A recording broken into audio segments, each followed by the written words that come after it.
Hello दोस्तों, नमस्कार। मैं आप लोग का हार्दिक अभिनंदन करता हूं अपने टेराबाज स्टॉक मार्केट यूट्यूब चैनल में। तो चलिए शुरू करते हैं।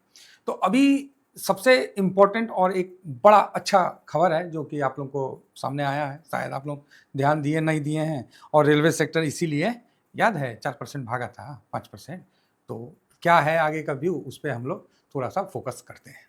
देखिए, भारत डेवलप होगा ना, कोई एक सेक्टर नहीं, सारे सेक्टर। हाँ, ये बात सही है कि किसी में ज़्यादा, किसी में तनिक कम, ये चीज़ तो होगा। और कुछ सेक्टर ऐसे होंगे जिसमें बूम होगा, ठीक है, लेकिन चलेंगे सारे सेक्टर। तो आप बोलिएगा अच्छा, तो बूम किस में हो सकता है? जिसमें पैसा इनकम हो सरकार को, उसमें ज़्यादा बूम होने का। तो ऐसे तो सारे सेक्टर में इनकम तो है ना। लेकिन अभी क्या है, रेलवे में एक बड़ा चेंजिंग हुआ। वो क्या हुआ था, जब अपना पीएम साहब अभी एससीओ का मीटिंग था, कहाँ जाना था? चाइना। तो चाइना गए तो फिर उससे पहले कहाँ गए थे? जापान। और हम लोग इस पे डिस्कस भी किए थे कि जापान जा रहे हैं। तो जापान जाके हुआ क्या भाई, डील साइन कर दिए। और चाइना में जो एससीओ मीटिंग हुआ उसको अटेंड किए। वहाँ जो बोलना था अपना बता दिए, आतंकवाद के लिए भी बता दिए, चाइना के लिए भी क्लियर कर दिए, उनके लिए भी कुछ पैराग्राफ पकड़ा दिए कि धड़ो पकड़ो, इसी के अनुसार करोगे तो हम तुम्हारे साथ हैं, नहीं करोगे तो भाई ठीक है, राम राम भाई साहब। तो ऐसा है कि चाइना को बोले कि भाई पहले तो आप आतंकवाद का जो ये दोगलापन दिखा रहे हो ना, ये दोगलापन मत दिखाइए, आतंकवाद का सपोर्ट मत करिए। जब सब आपको कूट रहा था तो भारत आपको बचाया था। वो तो चलो, हमारे स्टार्टिंग में जो गलती हुआ है, हम लोगों ने नाटो की सदस्यता भी आपको दे दिया, जिसका आप बीटो लगा के हमेशा आप आतंकवाद और आतंकवादी को बचाते हैं। तो ये हम समझ रहे हैं। तो सबसे पहले आतंकवाद का साथ नहीं देना होगा और पाकिस्तान को, ठीक है, फंडिंग रोकना पड़ेगा, बॉर्डर विवाद खत्म करना पड़ेगा। और एक चीज़ और सुन लीजिए कि हमसे धोखा नहीं करना पड़ेगा। अगर आप हमसे धोखा करते हैं, क्योंकि वो तो आपके ब्लड में है, आप कितनों बोलिए, आपके तो ब्लड में है। धोखा, चोरी करना, कॉपी करना आपके तो ब्लड में है। और इसमें कोई डाउट नहीं है कि आप बहुत दूसरे नंबर की अर्थव्यवस्था है और आपका अच्छा खासा तूती बोलता है, ये बात सही है। लेकिन साहब, आप में ना ये फॉल्ट है। भाई मोदी साहब ने खड़ी खोटी सुना दिया, बता दिया और चल दिया। पुतिन साहब भी ने अगला का सपोर्ट लिया, बोला हाँ भाई बात तो सही है, बात तो सही है। सेकेंड वर्ल्ड वार या जो एससीओ का जो परेड मनाते हैं कि जापान को हरा के, तो जापान तो बड़ी मार मारा था। किसको? चाइना को। और एक बार नहीं, कई बार मारा, गिरा पड़ा के मारा है, भगा भगा के मारा है चाइनीज को। ये तो शुक्र मनाइए कि भारत का भी सपोर्ट उसमें था। जैसे चाइना आज अपना विक्ट्री डे परेड मनाता है, फलाना ढिकाना। तो प्रधानमंत्री मोदी साहब बोले कि ना ना तोहर, हम विक्ट्री परेड में हम नहीं रहेंगे, हम ना ना ना हम रहबे नहीं करेंगे। जब उछल दिए, देखे होंगे, उछल दिए। वहाँ जाने से पहले जापान से भी अपना डील कर लिए। किसके रिगार्डिंग? बुलेट ट्रेन के रिगार्डिंग। तो जापान बोला कि मोदी साहब, हम आपके देश में करेंगे इन्वेस्ट, जो पेंडिंग पड़ा हुआ है उस काम को हम पूरा करेंगे, आप चिंता मत करिए। क्या है, तो हमको तो सब लुटिए रहा है, चाहे अमेरिका हो चाहे कोई हो, हम लोग को सब बुर्बक बना रहा है। तो मोदी साहब बोले कि चिंता मत करिए, आप हमारे साथ रहिए, हम आपको इज्जत भी देंगे और आपके साथ किसी भी प्रकार का कोई भी दुराचार नहीं करेंगे, जो कि अमेरिका ने किया है। किसके साथ? जापान के साथ। ठीक है, तो आप बोलिएगा ओके। अब हुआ क्या? तो मोदी साहब, भाई साहब वहाँ से डील फाइनल करके आ गए हैं। और तकरीबन अभी जो डील क्या है कि देखिए, बुलेट ट्रेन तो साहब आप तो बना लोगे, अब आप में आपकी जनता हो गई बुढ़ऊ, ठीक है, हमारी जनता है नौजवान, तो कुछ तो तनी फर्क ना होगा सर। आपके पास एक्सपीरियंस है और हमारे पास यूथ है।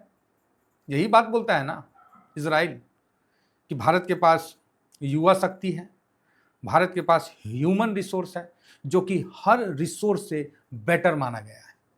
हम लोग को आज तक कौन चीज़ सिखाया गया था 10 साल पहले, याद है? हाँ, महंगाई तो बढ़ेगा, काहे? जनसंख्या ना ज़्यादा है, भूमि तो उतना ही है, तो भूमि का भी दाम, जमीन का भी दाम बढ़ेगा। अरे यार, ऐसे मतलब डिमोलाइज कर किया जाता था कि क्या बताएं, क्या बताया जाए, ऐसे ऐसे डिमोलाइज किया जाता था। आज देखिए, आज हमको बोला जाता है कि भाई साहब ये हम लोग का पावर है, क्या है? ये हम लोग का पावर है, ये हम लोग का रिसोर्स है। इसके आगे दुनिया का कोई भी रिसोर्स परफेक्ट नहीं है। बात तो सही है। सब रिसोर्स को तो आदमी है ना बनाया है जी। आज जिस देश का पढ़ा लिखल आदमी रहेगा 100 करोड़, 110 करोड़, चलिए 30 करोड़ को छोड़ दीजिए, क्या करिएगा, वो पाकिस्तान के प्यार में पागल है ना। वो आप समझ में करते हैं। तो और बाद में वही सांप उसको भी डसता है। तो यह चीज़ आपको पता है। बस वही है कि हम बोल देते हैं, आप धीरे से स्माइल कर देते हैं। समझ रहे हैं ना? हाँ। तो ऐसा है कि देखिए, चाइना ने स्टार्ट कर दिया। चाइना ने आपको पाकिस्तान को जो फंडिंग दे रहा था उसको रोक दिया। ठीक। दूसरा, बॉर्डर विवाद जो है उसको भी सुलझाने का पूरा कोशिश कर रहा है और भारत के जो तुतरी बजा रहा है, मतलब उसके पक्ष में जो बोलना था वो बोल रहा है। तो अब क्या, भारत क्या करेगा? भारत तो भाई साइन कर दिया जापान से कि भैया बुलेटिन तोड़े चाहिए हमारा और हमारे देश में बना के। तो जापान बोला, जो भैया मेरे पास टेक्नोलॉजी है, आपके पास युद्ध का रिसोर्स है, दोनों को मिला दीजिए महाराज, पूरा बम बम हो जाएगा। भारत बोला चलिए ठीक है, मिला देते हैं। तो जापान एग्री हो गया है और ये हमारे लिए काफ़ी अच्छा बात है। तो ये एक्चुअली जो वर्तमान में हमारे प्रधानमंत्री साहब हैं, अब देखिए बार बार नाम लेंगे ना तो आप बोलिएगा कि सर आप उन्हीं का गुणगान करें। अरे काम कर रहा है तबे ना आदमी बोल रहा है, नहीं तो पप्पू नहीं बोल देते। हमको कौन चीज़ है? जब हम लोग ट्रम्प को हम लोग बोलते हैं कि पगलवा है, बहुरा है, चुट्टा है, तो इधर भी नहीं बोल सकते थे? बोल सकते थे, लेकिन अगला काम कर रहा है। इजराइल का प्रधानमंत्री, राष्ट्रपति उसका देश के लिए काम कर रहा है, मतलब घूम घूम के मार रहा है अपने देश के दुश्मन को। चाहे वो कतर में कहे ना बैठा हो, मार रहा है एकदम घोड़े में घुसा के रॉकेट। नहीं, जो अच्छा करेगा उसके लिए अच्छा बोलने में गुनाह नहीं है। इसके लिए अगर किसी को बुरा लगता है तो सॉरी सर, क्या सॉरी, जो है सो है भाई, हम लोग ऐसी हैं। काहे तो हम लोग हिंदुस्तानी हैं, समझे ना? हिंदुस्तानी आदमी ऐसी होता है, जो सच है वो मुंह पे बोल देता है। थोड़ा खराब लगता है लेकिन क्या करिएगा, एडजस्ट करना पड़ेगा, उसको सुधारना है। तो अभी होना क्या है, अब देखिए चाइना में एक चीज़ तो बड़ा ज़बरदस्त है, आप बोलिएगा क्या? जो कि जापान से भी बेटर है, कंस्ट्रक्शन। चाइना बोला सुनिए, जापान से आप जो लीजिएगा ना, मान लीजिए आप 500-600 किलोमीटर जो बनवाइएगा, जापान 10 साल में बनाएगा, हम 2 साल में बनाएंगे। क्या चाहते हैं आप? भारत बोला रे भाई बात तो सही कह रहा है, तो काहे नहीं हम जापान से इंजन ले लेते हैं जो कि वर्ल्ड नंबर 1 पे है, और चाइना से, समझ गए, ट्रेन बिछवाने का है। तो वो तो जमीन में नहीं ना पटरी कराएगा, वो तो हवा में लटक के जाएगा। है, वो हवा में फुर उड़ते हुए चल जाएगा। तो और इतना बढ़िया है कि भाई एयरपोर्ट का जो रस है वो उस साइड में चला जाएगा और काफ़ी बेनिफिट होगा, ऐसा मानना है।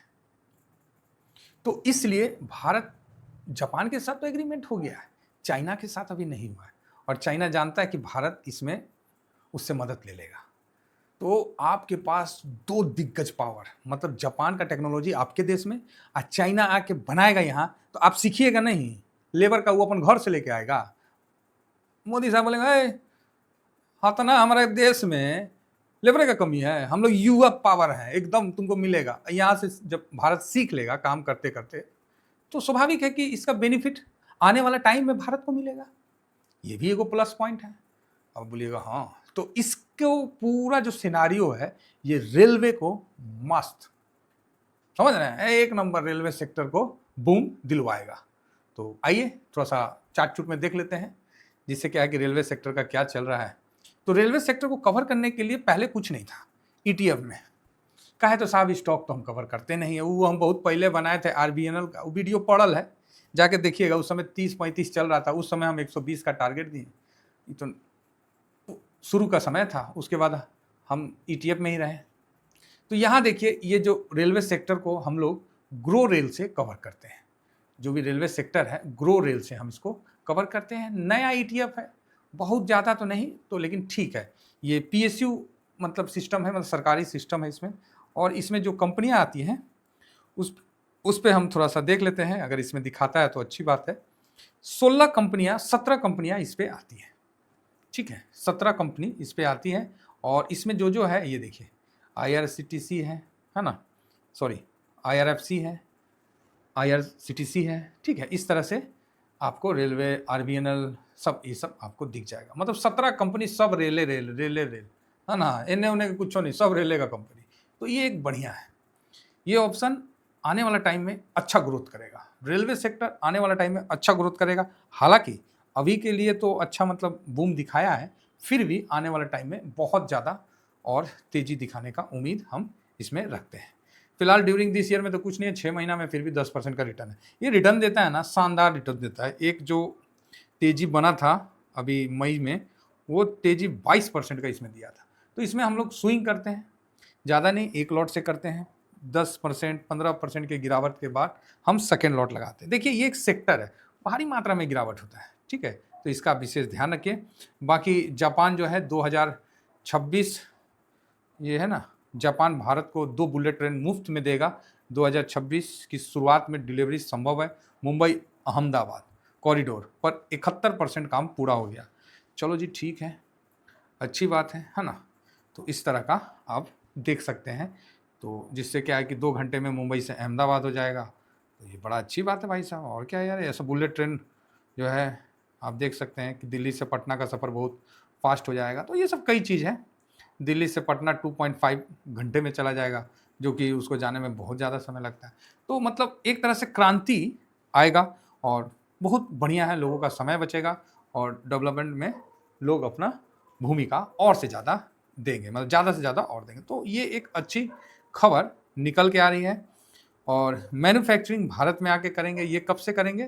तो शायद 2027 से ये मैन्युफैक्चरिंग के लिए भारत में करेंगे। अभी कई रिपोर्ट निकल के आ रही है ना। सरकार ने बताया है कि भारत में कब से दौड़ेगी बुलेट ट्रेन। चलो ठीक है, बुलेट ट्रेन तो है। अभी जापान जो यहाँ आके बनाएगी ना, वो एक सबसे पॉजिटिव न्यूज़ है, जो कि अब ये न्यूज़ आने वाला टाइम है, कल का तो कल नहीं आ जाएगा, समझ रहे ना, इसका भी ध्यान रखिए। अब देखिए चाइना जो बुलेट ट्रेन के लिए जो पिलर का काम करती है ना, बहुत फास्ट करती है। इंफ्रास्ट्रक्चर में वास्तव में चाइना ने बहुत ज़्यादा डेवलपमेंट किया है, तो उससे भी सीखना है ना। उसे ट्रेन नहीं लेना है, काहे तो जो भी है, जापान से हमारा अच्छा संबंध है तो जापान से ले लेंगे। लेकिन अगर ये मतलब जो इंफ्रा का अगर आइडिया और इस सब टेक्नोलॉजी भारत को मिलता है, तो भारत को बहुत ज़्यादा फ़ायदा होगा। और चाइना ने इसमें बोला भी है कि हम आपका साथ देंगे, सुरंग खोदने वाला मशीन आपको प्रोवाइड करेंगे, और भी जो है वो हम प्रोवाइड करेंगे। तो कुल मिला के बहुत बढ़िया है। जापान का ट्रेन और चाइना का पिलर, बुझा गया एकदम, ऐसे एकदम हुर्र से ट्रेन दौड़ेगा और हम भारतीय इस पर सवारी करेंगे। बस ये है कि ये ट्रेन अगर इंडिया में बनने लगे, बहुत अच्छा है। एक नया युग का आरंभ होने वाला है। तो सोचिए, देश अपने जगह आगे बढ़ रहा है, लोग कमियां तो निकालेंगे, कमियों में नहीं पड़ना है, पॉजिटिव चीज़ देखना है और आगे बढ़ जाना है।